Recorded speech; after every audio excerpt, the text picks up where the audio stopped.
Compañero, nuestro equipo es el número 2, los limerencios por la psique. Tema, las aminas biogénicas, de la materia de neuroquímica. Nuestro equipo está conformado por Karel, Carlos, Brigitte y Eric.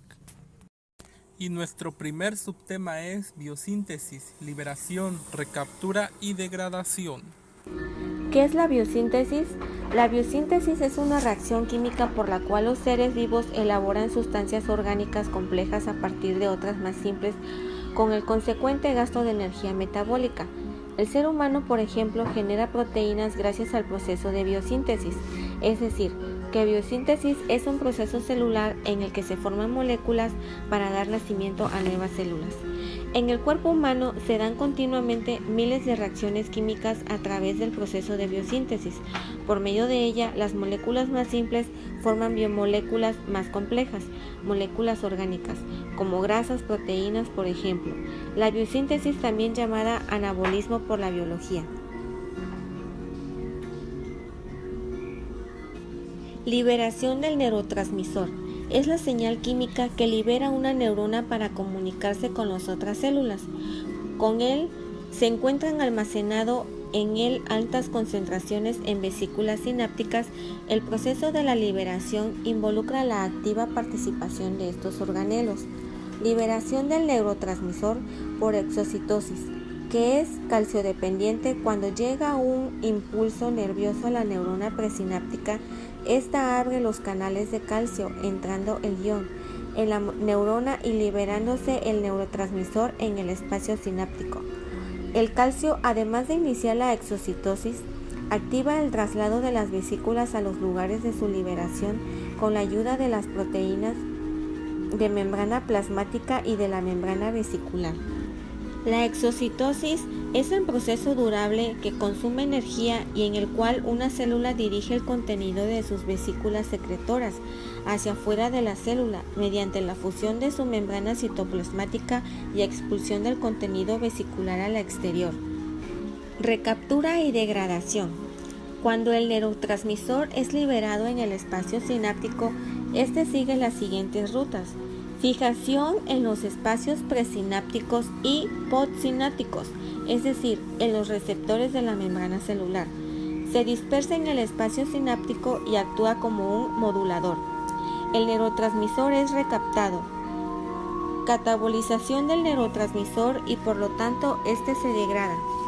Por un mecanismo de transporte, el neurotransmisor vuelve desde la hendidura sináptica al interior de la neurona. Dentro de las neuronas, los neurotransmisores son expuestos a la degradación enzimática. Después de la liberación, viene la inactivación del neurotransmisor, que es volver a introducir el neurotransmisor dentro de la neurona presináptica y liberándose en el espacio sináptico. Recaptación y degradación enzimática. Pueden pasar dos cosas, y que después de recaptarlo se degrade dentro de la neurona presináptica, o bien que después de recaptarlo se recicle, se vuelva a meter en una vesícula para después ser usado en el futuro. Siguiente subtema, vías aminérgicas en el sistema nervioso central. Vías aminérgicas.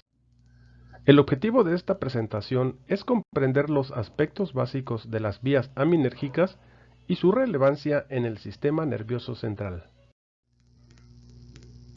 Aminas biogénicas. Existen 5 aminas biógenas neurotransmisoras bien definidas. Las 3 catecolaminas, donde se encuentran la dopamina, la noradrenalina o norepinefrina, la adrenalina o epinefrina, la histiamina y la serotonina. Dopamina. Es una hormona y un neurotransmisor. Se asocia con el sistema de placer del cerebro, suministrando el gozo y refuerzo positivo. Su nivel es bajo en personas con Parkinson. La esquizofrenia se asocia con una cantidad excesiva. Noradrenalina. La noradrenalina o norepinefrina es un neurotransmisor y hormona de las catecolaminas, de la familia de la dopamina. Su liberación depende de la liberación de calcio. Un alto nivel de secreción de noradrenalina aumenta el estado de vigilancia, incrementando el estado de alerta en el sujeto. Por otro lado, unos bajos niveles de esta secreción causan sueño y también niveles de depresión, un fármaco contrario a la anfetamina. Adrenalina. Hormona secretada principalmente por la médula de las glándulas suprarrenales, es una catecolamina, también llamada epinefrina o suprarrenamina. Es una hormona vasodilatadora secretada en situaciones de alerta. Es una catecolamina derivada de los aminoácidos fenilalanina y tirosina. Histamina. La histamina es un tipo de neurotransmisor especial en el sentido de que, además de ser producida por las neuronas del sistema nervioso central y actuar permitiendo la sinapsis, también es liberada por los glóbulos blancos, ejerciendo un importante rol como hormona en las respuestas inflamatorias. Serotonina. Es un neurotransmisor con un papel importante en la inhibición del enfado y de la agresión, el humor, el sueño y la sexualidad. Nuestro comportamiento depende de la cantidad de luz. Durante las estaciones menos soleadas aumenta la depresión y falta de estímulo sexual. Cuando llega la primavera, la serotonina aumenta, provocando un progresivo bienestar, felicidad y un mayor estímulo sexual. Vías aminérgicas. Vamos a comenzar describiendo las vías aminérgicas. Esta imagen muestra una integración de las 4 vías que vamos a estudiar en esta presentación. Es importante conocer las proyecciones aminérgicas para comprender cómo los antipsicóticos actúan modificando la neurotransmisión. El bloqueo de estas vías produce tanto efectos terapéuticos como adversos. La vía mesolímbica. Esta comienza en el área ventral tegmental del mesencéfalo y se conecta con el sistema límbico por medio del núcleo acuminado, la amígdala cerebral y el hipocampo, así como la corteza frontal. Se sabe que la vía mesolímbica está asociada a la maduración de las respuestas de la conducta frente a estímulos de gratificación emocional y motivación, es decir, mecanismo cerebral que media la recompensa. La vía mesocortical es una ruta de neuronas que conecta el área ventral tegmental con la corteza cerebral, en particular al nivel del lóbulo frontal. Es una de las principales vías dopaminérgicas a nivel cerebral y es esencial en la función cognitiva esencial. Cuando hay trastornos en esta vía, aparecen psicosis como las que se ven en el deterioro cognitivo de la esquizofrenia. La vía nitroestriada se proyecta desde la sustancia negra del cuerpo estriado, concretamente al núcleo acaudado y el putamen. Esta vía tiene un papel fundamental en el control motor, siendo la estimulación del movimiento intencional la principal función de esta. Las lesiones o alteraciones propias del trastorno, como la enfermedad de Parkinson, afectan la vía nitroestriada, generando numerosos síntomas. Asimismo, los antagonistas dopaminérgicos pueden inducir síntomas extrapiramidales asociados al pseudo-Parkinson. La vía tuberoinfundibular. Esta vía dopaminérgica del cerebro va desde el hipotálamo hasta la glándula pituitaria. Las neuronas dopaminérgicas de esta vía suelen ser activas e inhibir la liberación de prolactina, es decir, la presencia de dopamina en la vía tuberoinfundibular. Inhibe la síntesis de prolactina y además favorece la síntesis de somatropina. Esta vía tiene influencia en la secreción de algunas hormonas por parte de la hipófisis, como la prolactina. Esta es una hormona que, entre otras funciones, tiene la de segregar leche durante la maternidad y que segrega más constantemente en la adenohipófisis. Trastornos asociados a estas redes neuronales. Esquizofrenia. Los principales síntomas de la esquizofrenia pueden estar vinculados a alteraciones con los niveles de dopamina en algunas de las vías dopaminérgicas. Concretamente, los síntomas positivos parecen corresponderse en un exceso de dopamina en las vías mesolímbicas, mientras que los negativos lo hacen en un déficit de neurotransmisores en las vías mesocortical. Los otros dos no tienen ninguna alteración. Parkinson. El Parkinson es otro de los trastornos que más se vinculan a las vías dopaminérgicas, concretamente a la nigroestriada. De hecho, es la degeneración de la neurona dopaminérgica de la sustancia negra la que genera los síntomas. Adicciones. Las vías dopaminérgicas se encuentran profundamente asociadas a la adquisición y mantenimiento de las adicciones, estando el circuito de recompensa cerebral en su vía. Esto incluye especialmente a las adicciones a sustancias, pero también las de tipo más conductual, como la ludopatía. Trastornos de déficit de atención e hiperactividad.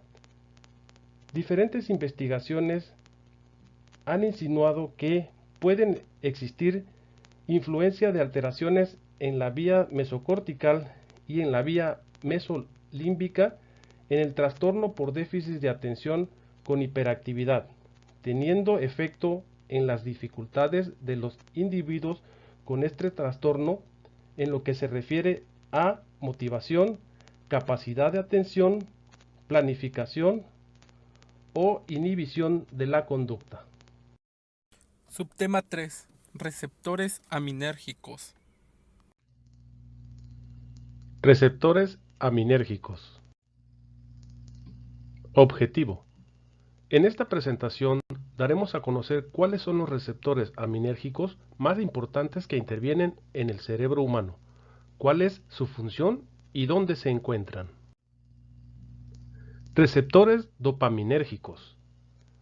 Con base en sus características moleculares, se han descrito 5 tipos de receptores dopaminérgicos, los cuales han sido agrupados en dos familias farmacológicas denominadas D1 y D2, a partir de efectos agonistas y antagonistas. Todos ellos se engloban dentro de la superfamilia de receptores que están presentes 7 dominios transmembranal y que están acoplados a proteínas G. Receptores dopaminérgicos están divididos en dos familias, donde se localizan los D1. Estos receptores activan la enzima adenilciclasa y están agrupados en receptores D1 y D5.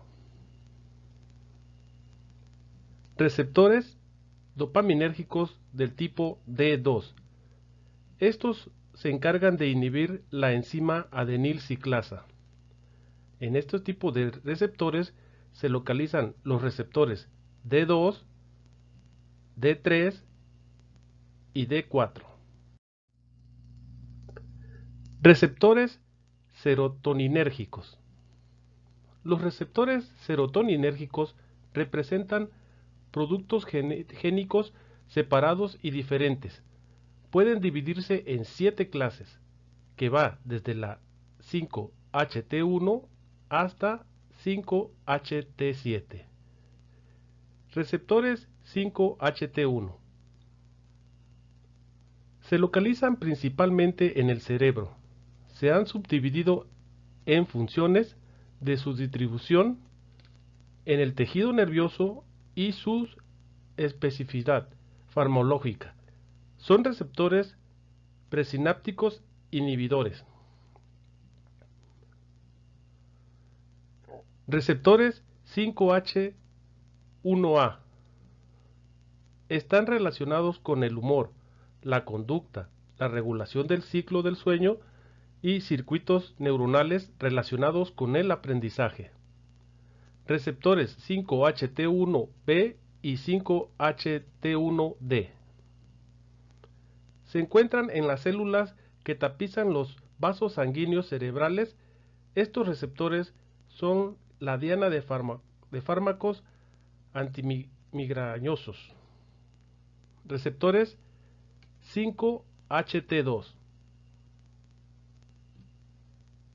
Si bien también se hallan en el sistema nervioso central, su presencia es más significativa en tejidos periféricos y en el estado fisiológico normal, este receptor es poco trascendente. Sin embargo, su importancia aumenta notoriamente en determinadas patologías como el asma y la trombosis vascular. Receptores 5HT2A. Explica las acciones sobre la musculatura lisa y las plaquetas. Estos receptores están asociados a la fosfolipasa C, estimulando la formación de inositosolitos trifosfato. Receptores adrenérgicos. Los receptores adrenérgicos son un tipo de receptor en el que se acoplan catecolaminas. Estas están implicadas en varias funciones del sistema nervioso simpático, el cual implica respuestas de lucha y huida. Para una mejor definición, podemos decir que las catecolaminas son hormonas que se vierten al torrente sanguíneo, dentro de las cuales se encuentran la adrenalina y la noradrenalina, y es de estas hormonas de donde se toma el nombre de estos receptores adrenérgicos. Para continuar con esta presentación, queda con ustedes mi compañero Eric Acevedo, quien les presentará el subtema 5.4, conducta motora regulada por el sistema extrapiramidal. Muchas gracias a todos por su atención. Subtema número 4. Conductas motoras reguladas por el sistema extrapiramidal. Bien, compañeros, a mí me tocó lo que son las conductas motoras reguladas por el sistema extrapiramidal. Bueno, para entender cuáles son las conductas motoras reguladas por este sistema, les voy a explicar un poco qué es el sistema extrapiramidal y de qué está conformado y cuál es su función, o sea, qué movimientos regula, qué movimientos motores regula. Bueno, el sistema extrapiramidal es un conjunto de redes neuronales que están dentro del sistema nervioso central y también del sistema motor. Se encarga de la coordinación de los movimientos. Bueno, en esta va a influir lo que son las vías nerviosas polosinápticas, los núcleos basales y los subcorticales. ¿Cuáles son las vías nerviosas polosinápticas? Pues son los tres principales y de ahí se van a desprender lo que es polosináptica, núcleos basales y subcorticales. De ahí se desprende, como se dice, la red neuronal de la función que hace el sistema extrapiramidal. Y bueno, y también, para antes aclarar que se le llama extrapiramidal para diferenciarlo del sistema piramidal, ya que el sistema piramidal pasa directamente por la médula y el sistema extrapiramidal pues no. Entonces vamos a ver estas tres. ¿Qué es las vías nerviosas polosinápticas? Bueno, las vías nerviosas polosinápticas son las encargadas de emitir el dolor o de pasar el dolor. Por ejemplo, si me golpeo, pues estas son las encargadas de enviar la señal a la parte superior del cerebro, donde la recibe. Y todo esto es por medio de neuronas, como lo vimos, por medio de la sinapsis. Los núcleos basales, pues ya es un poquito más complejo porque es la sustancia gris que habita dentro de los dos hemisferios de nuestro cerebro, del hemisferio derecho y del hemisferio izquierdo. También contiene lo que es el núcleo amigdalino y estas funciones son la base, están relacionadas con el control voluntario de los movimientos y la postura. Entonces, si vamos viendo, pues ya vamos entendiendo un poquito mejor más o menos de cómo se compone el sistema extrapiramidal. Nos falta el último, que es los subcorticales. Y acá hay 4 principales. ¿Y cuáles son esos 4 principales de las cuales se desprende de los subcorticales? Eso es el hipocampo, el cerebelo, la amígdala y los ganglios basales. De hecho, la información decía que los núcleos basales y las amígdalas es en sí lo que se llama sistema extrapiramidal, ya que ésta se encarga de los movimientos voluntarios, involuntarios, del equilibrio y del reflejo y de los movimientos asociados y automáticos. Y ahorita les voy a explicar eso porque está un poquito medio confuso. Bueno, y acá la parte fundamental de es el cerebelo, ya que él es el que manda toda la información. Bueno, entonces les voy a poner unos ejemplos de cuáles son los movimientos que regula este sistema. Uno de ellos es el reflejo. Como ya lo hemos visto igual en otras materias, y creo que ya es muy común poner este ejemplo de meter la mano en la lumbre, ¿no? A la hora que metes la mano en la lumbre, pues provocas una reacción, pero pues no sucede nada más así porque tiene que suceder, ¿no? Es un reflejo involuntario, es un reflejo y aparte es un movimiento involuntario. Porque no estás pensando, quitaré mi mano, no la quitaré, sino que en automático lo quitas. Es un movimiento automático, así se denomina. Y de esto se encarga el sistema extrapiramidal. Bueno, ¿y cómo pasa esto? Como saben, las neuronas son las principales células del sistema nervioso. Entonces, la neurona que se va a encargar de recibir esta información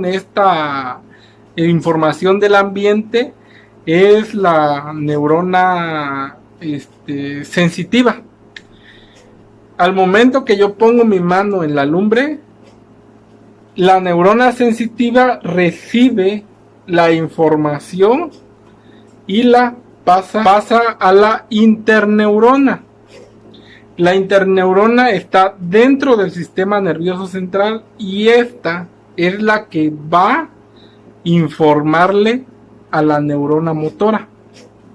Así, entonces la sensitiva pasa la información a la interneurona y la interneurona a la motora. ¿Y qué va a hacer la motora? Pues va a provocar lo que es la reacción.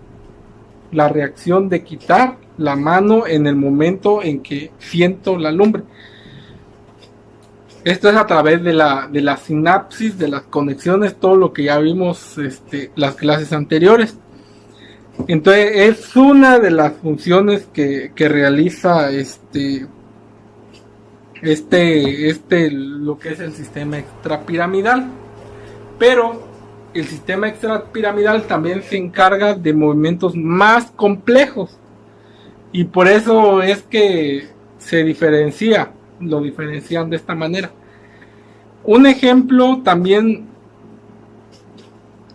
sería cuando vas a hacer dominadas con el balón. Si juegas fútbol vas a hacer unas dominadas con el balón. Bueno, aquí entra cuatro movimientos dentro de esa acción, y es precisamente de lo que se encarga el sistema extrapiramidal. Si vas a dominar la pelota con un solo pie, esa va a ser una acción voluntaria, porque tú quieres dominar el balón. En ese momento tú también, el cuerpo crea un movimiento involuntario, ya que tanto tu músculo que se está apoyando en un solo pie pueda que se contraiga o se descontraiga.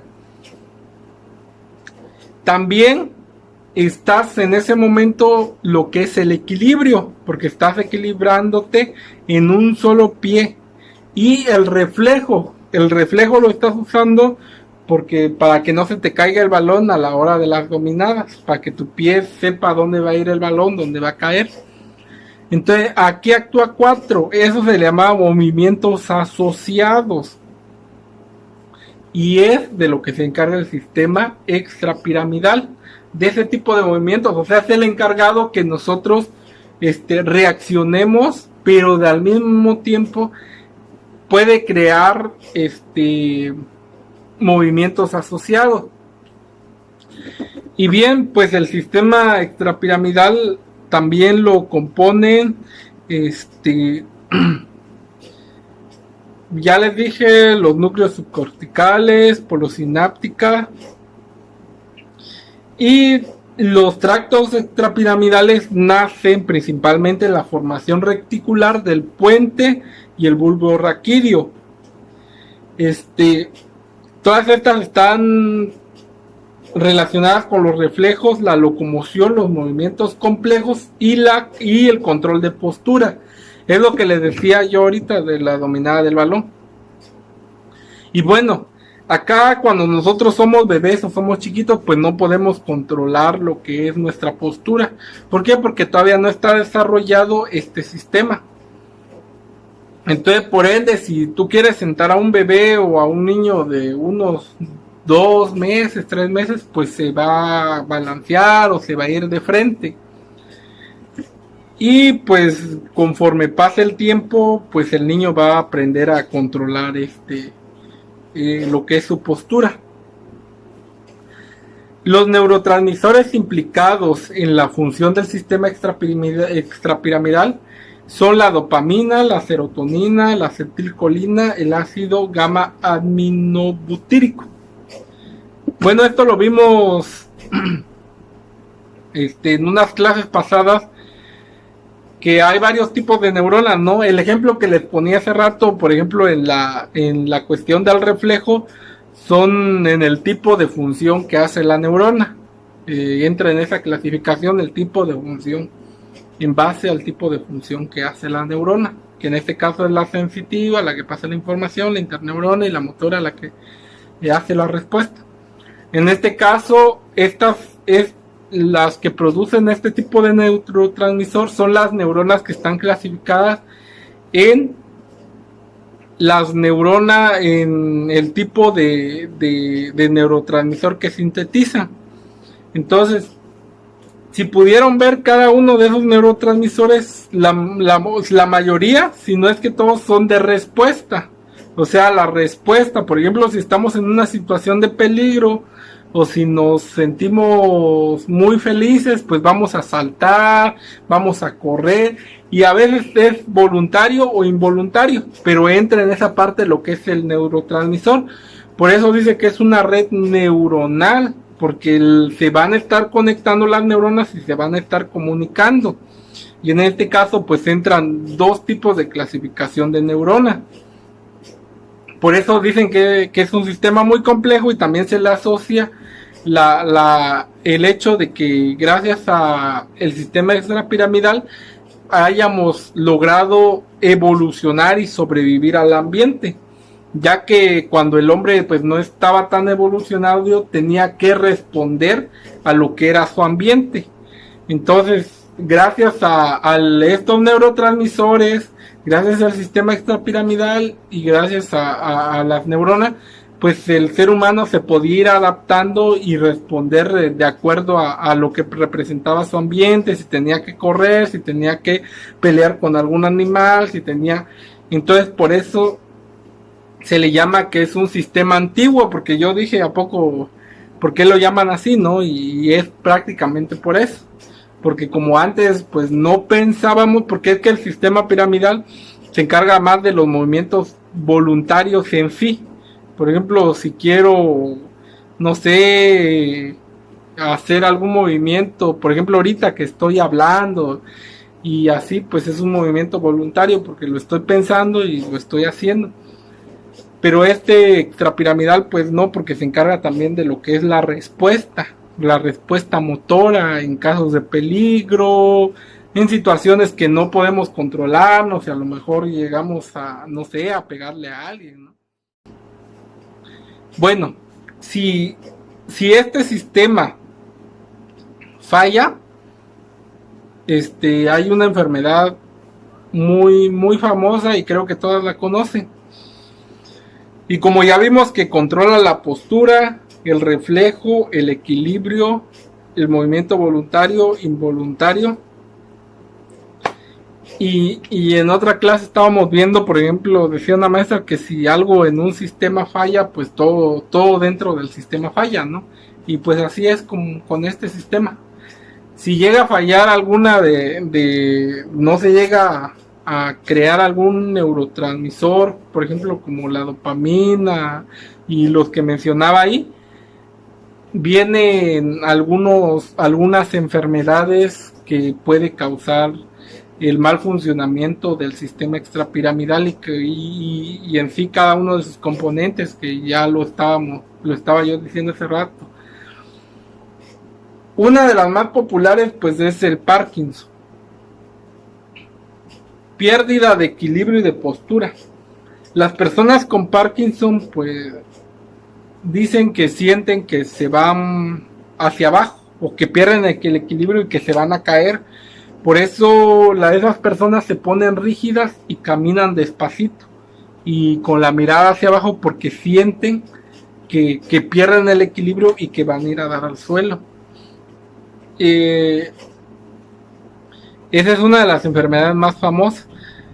Y otra es una que habíamos visto, que es la del Corea de Hutchinson, creo que así se pronuncia, ¿no? Movimientos exagerados de las extremidades. Entonces son algunas de las cosas que si llega a fallar ese sistema nos puede dar esa enfermedad. Entonces, estos son los movimientos que regula el sistema extrapiramidal.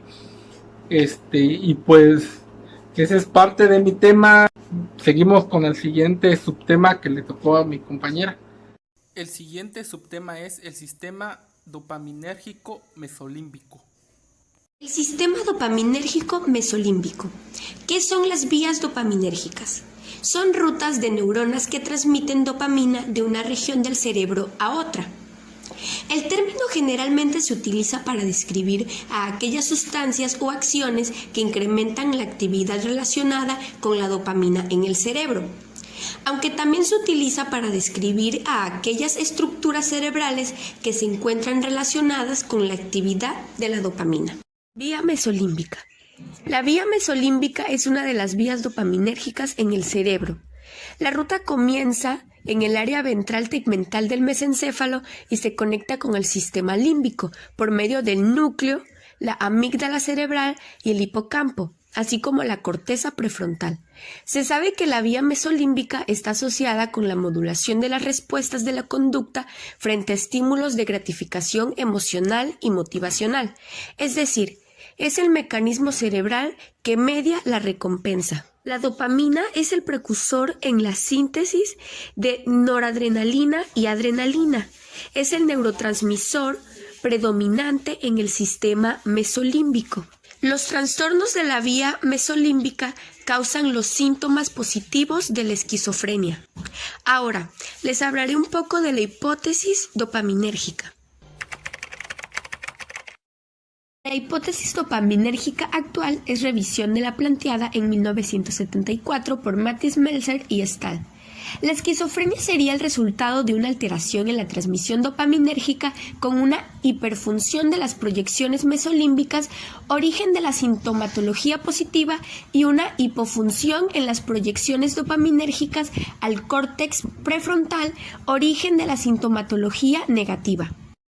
La dopamina es un neurotransmisor ampliamente distribuido en el sistema nervioso central. Su actividad se organiza esquemáticamente en 4 vías dopaminérgicas. Mesolímbica. Se extiende desde el área tegmental ventral del mesencéfalo a la región límbica, hipocampo, amígdala, corteza entornal y núcleo accumbens. Mesocortical.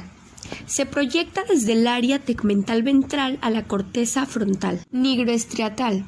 Conecta la parte compacta de la sustancia negra con las 2 porciones del cuerpo estriado. Tuberoinfundibular. de hipotálamo e hipófisis es eminentemente hormonal. Depende de las características de sus receptores. Los receptores dopaminérgicos se agrupan en dos familias. La familia D1 engloba los subtipos D1 y D5 que predominan a nivel cortical.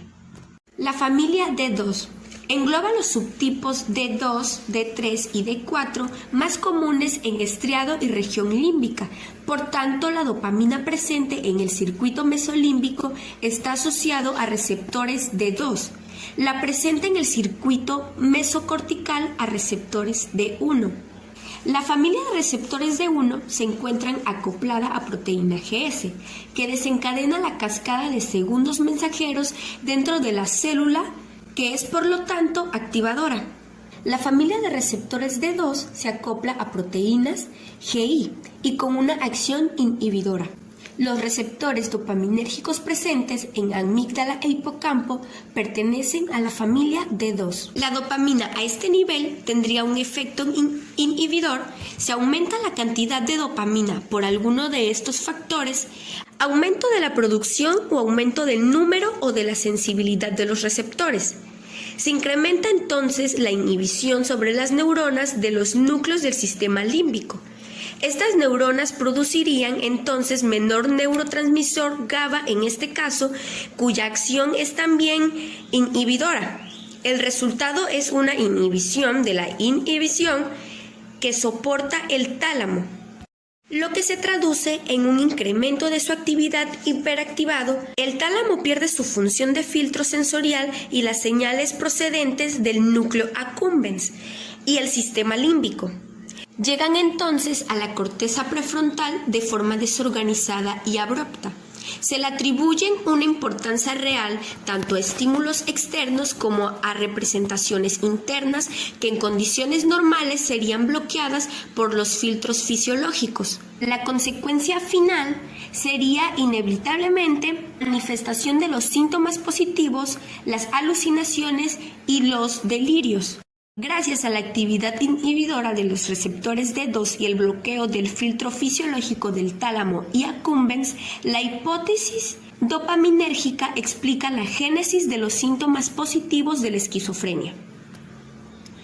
Sin embargo, los síntomas negativos no se correlacionan con dicha anomalía. La dopamina liberada por el área tegmental ventral actúa sobre los receptores D1 de la corteza prefrontal, pero hemos visto que los receptores D1 están asociados a una proteína GS, es decir, su acción es activadora sobre las células corticales glutamatérgicas. Activadoras también, como entonces se asocia un estado dopaminérgico cuya consecuencia sería una sobreestimulación cortical con los síntomas negativos. Como solución se plantea la existencia de un defecto en la actividad del circuito mesocortical. El problema era explicar el origen de este desequilibrio. Y pasamos con nuestro último subtema, que es el Parkinson, las nuevas teorías sobre la esquizofrenia y la depresión. Enfermedad de Parkinson, trastorno del sistema nervioso central que afecta el movimiento y suele ocasionar temblores. El daño en las células nerviosas del cerebro provoca una caída en los niveles de dopamina, lo que causa los síntomas de la enfermedad de Parkinson. La enfermedad de Parkinson suele comenzar con el temblor en una mano. Otros síntomas son la lentitud en los movimientos, la rigidez y la pérdida del equilibrio. Los objetivos: el primero es controlar sus síntomas lo mejor posible. Lo segundo es minimizar los efectos secundarios del tratamiento del Parkinson. Causa síntomas de movimiento o motores y síntomas no motores. Con frecuencia los medicamentos pueden controlar los síntomas motores. Por muchos años, estos síntomas incluyen temblores, rigidez y lentitud de movimientos. El médico probablemente deberá ajustar sus medicamentos con el tiempo. Los medicamentos que se usan para el Parkinson precoz pueden ser diferentes a los que tomará más adelante. Hay 3 clases de medicamentos principales para el Parkinson: agonistas de la dopamina, inhibidores de MAO-B, levodopa. La decisión para comenzar el tratamiento dependerá de su edad, la gravedad de los síntomas y los posibles efectos secundarios de cada medicamento. Estos medicamentos ayudan a extender o reemplazar respectivamente la sustancia química cerebral, la dopamina. Los agonistas de la dopamina causan efectos similares a los de la dopamina en el cerebro. Estos incluyen pramipexol, ropinirol y parche transdérmico de rotigotina. Los inhibidores de MAO-B evitan que el cerebro descomponga rápidamente su dopamina natural. Estos incluyen selegilina y rasagilina. Pueden ser eficaces para los síntomas precoces leves. La levodopa ayuda a reemplazar la dopamina en el cerebro. Todos los pacientes con enfermedad de Parkinson eventualmente tomarán carbidopa, levodopa o levodopa. Existen 3 formas de levodopa disponibles. Muchos de los síntomas no motores pueden tratarse individualmente. Por ejemplo, su médico puede recomendar otros medicamentos para el estreñimiento, problemas de sueño o depresión. Una vez más, anotar sus síntomas puede ayudarle a obtener el tratamiento necesario. El hecho de no tratar los síntomas no motores del Parkinson puede empeorar los síntomas motores de la enfermedad de Parkinson. Se debe considerar un tratamiento quirúrgico llamado estimulación cerebral profunda o ESP. Para las complicaciones motoras que no mejoran significativamente con los ajustes de los medicamentos, la estimulación cerebral profunda trata problemas como temblores, rigidez y lentitud de movimiento. La estimulación cerebral profunda implica la colocación de pequeños electrodos en áreas específicas del cerebro. Están conectados a un simulador que funciona a baterías y está ubicado debajo de la clavícula. El médico puede ajustar el estimulador para que emita señales eléctricas. Nuevas teorías sobre la esquizofrenia. ¿Cuál es la causa de la esquizofrenia? No están seguros de lo que está pasando en nuestros cerebros, que lo hace actuar de una manera tan diferente y a veces tan alterada. Sin embargo, tienen unas pistas. Saben que los pacientes con esquizofrenia van perdiendo volumen cerebral, es decir, parte del cerebro, van degenerando y van trabajando menos, principalmente parte de la corteza cerebral, específicamente de la corteza prefrontal y partes del alrededor de los ventrículos. Entonces muchas de las estructuras hipocampo, corteza prefrontal, algunas estructuras del sistema límbico y del sistema mesocorticolímbico empiezan a degenerar y de tener menos neuronas y por lo tanto a tener menos actividad. Además de esos cambios neuroatómicos, saben que tienen alteraciones de los neurotransmisores, principalmente la dopamina. Lo que se cree es que hay una gran parte de dopamina en el sistema mesocorticolímbico y algunas otras estructuras del cerebro. Es este exceso de dopamina lo que genera las alucinaciones, los delirios y algunos otros aspectos de la motivación y la mente de estos pacientes. Sin embargo, conforme se van haciendo más investigaciones, aparecen alteraciones muy importantes en otros neurotransmisores, de manera de que ahora el glutamato es una parte integral dentro de la teoría para integrar esta patología de manera completa. El glutamato tiene un importante déficit en la neurotransmisión. No funciona bien la sinapsis glutamalérgicas, pero también se han encontrado alteraciones en la acetilcolina, noradrenalina y serotonina. Entonces parece ser que es gran cantidad de moléculas y gran cantidad de estructuras en el cerebro las que están afectando, y por supuesto también tienen un importante componente genético entre los genes. La depresión. Es normal que te sientas triste de vez en cuando, como cuando pierdes algo o a alguien importante y te sientes muy mal, pero eventualmente te recuperas y vuelves a tu vida normal. Sin embargo, hay personas que no pueden recuperarse y se quedan en ese estado por mucho tiempo. La depresión es un desorden mental en el que los síntomas de tristeza se mantienen por periodos prolongados y en el cual el paciente no puede mejorar sin ayuda, al igual que en otros desórdenes. Los síntomas pueden variar dependiendo del individuo. Además que existen diferentes grados de depresión. Por ejemplo, El tipo de depresión más diagnosticado es la depresión mayor, pero existen también depresión crónica, desorden bipolar, desorden afectivo temporal, entre otros. Cada uno de estos tienen pequeñas diferencias, pero la mayoría comparten los siguientes síntomas: tristeza persistente, pérdida de interés en actividades comunes, sentimientos de culpa, irritabilidad, indecisión, dificultad para concentrarse, dolor y pensamientos suicidas, además de que estos se mantengan por al menos 2 semanas o más. El problema con la depresión es que no existe una sola causa, ya que en el resultado de diferentes factores, incluyendo los genéticos, bioquímicos, psicológicos y ambientales. Por ejemplo, un estudio reciente mostró que existe un gen encargado de transportar la serotonina, el cual puede tener 2 tamaños, y dado que tenemos 2 copias de cada gen, los sujetos que tienen 2 copias pequeñas son más susceptibles a deprimirse que los que tienen 2 copias largas. Y es que desde hace mucho tiempo la depresión se ha relacionado con deficiencias en el nivel de serotonina en el cerebro, por lo que actualmente la mayoría de los pacientes son tratados con drogas que intentan balancear los niveles de este neurotransmisor. Sin embargo, no todos los pacientes responden a este tratamiento, por lo que actualmente los científicos están utilizando diferentes técnicas para equilibrar el funcionamiento cerebral de los pacientes con depresión y otros desórdenes mentales.